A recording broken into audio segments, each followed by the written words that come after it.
Judgment in the appeal Lloyds TSB Foundation for Scotland against Lloyds Banking Group plc.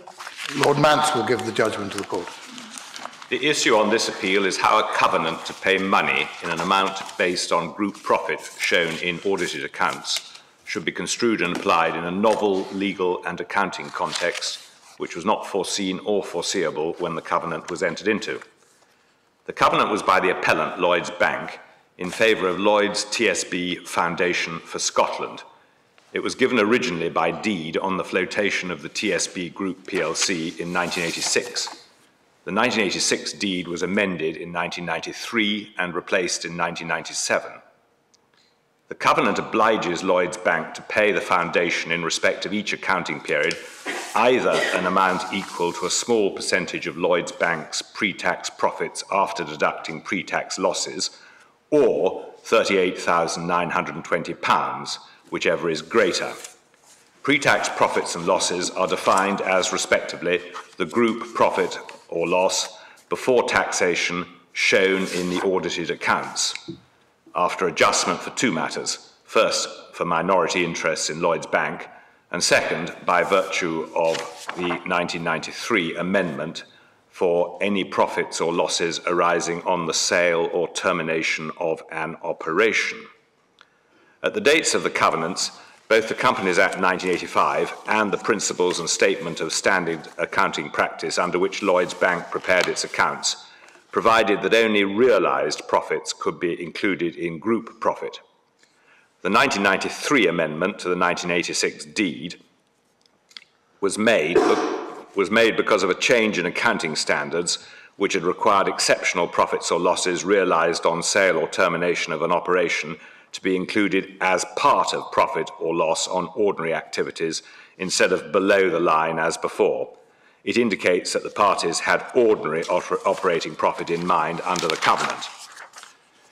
In respect of accounting periods starting on or after 1st January 2005, a more fundamental change occurred as a result of European Union Regulation 1606/2002.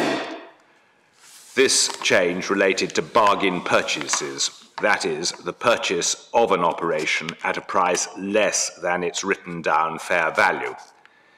Any paper profit made by such a bargain purchase was, although as yet unrealised, henceforth required to be included in the profit and loss account as a gain on acquisition. This change became material after the well-publicised rescue of HBOS at short notice by Lloyds Bank at the time when financial crisis threatened mortgage lenders in September 2008. Lloyds Bank took over HBOS at a discount to its then assessed fair value. The discount was over £11 billion. This discount converted what would otherwise have been a loss of over £10 billion into what Lloyds Bank's group profit and loss account, as audited, showed as, quote, profit before tax, £1.042 billion.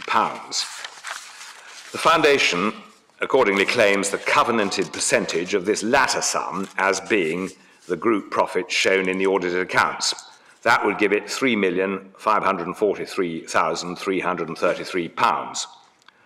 Lloyds Bank submits, on the other hand, that what matters is not how an individual line in its accounts is expressed, but the figures in its group accounts which correspond with group profit or loss in the same sense as it originally intended by the covenant. It submits that upon a true construction of the covenant, any bargain gain on an acquisition like that of HBOS should be excluded from group profit or loss. The effect is that the Foundation would receive no more than the minimum £38,920. Alternatively, Lloyds Bank submits that Scots law recognises a doctrine of equitable adjustment of contracts which can and should be applied to reach a like result in this case. The Lord Ordinary accepted Lloyds Bank's case on the basis that the words in the covenant shown in the audited accounts can and should simply be disregarded. The Inner House disagreed with this reasoning, allowed the appeal, and accepted the Foundation's claim. The Supreme Court agrees with the Inner House that the Lord Ordinary's reasoning cannot be supported, but it unanimously accepts Lloyds Bank's case on construction and so restores the Lord Ordinary's decision for reasons different to those he gave. The main judgment is given by myself, with supporting judgments from Lord Hope and Lord Clark. The covenant must be set and viewed in the landscape which existed and in the light of its matrix and aim when it was executed. It was not frustrated, so the question is how its language best operates in fundamentally changed and unforeseen circumstances in the light of the parties' original intentions and purposes. The covenant, as and when executed, contemplated realised group profit or loss before taxation, as shown in the audited accounts, in accordance with the then law and practice.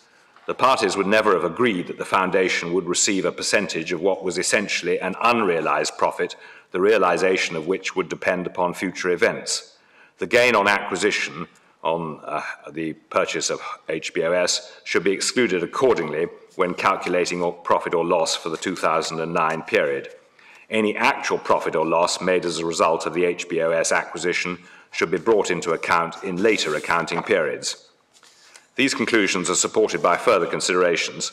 First, on the Foundation's case, the Foundation's right to a minimum of £38,920 in respect of any accounting period would mean that if the gain on acquisition failed to materialise in any subsequent accounting periods, the Foundation would not necessarily suffer.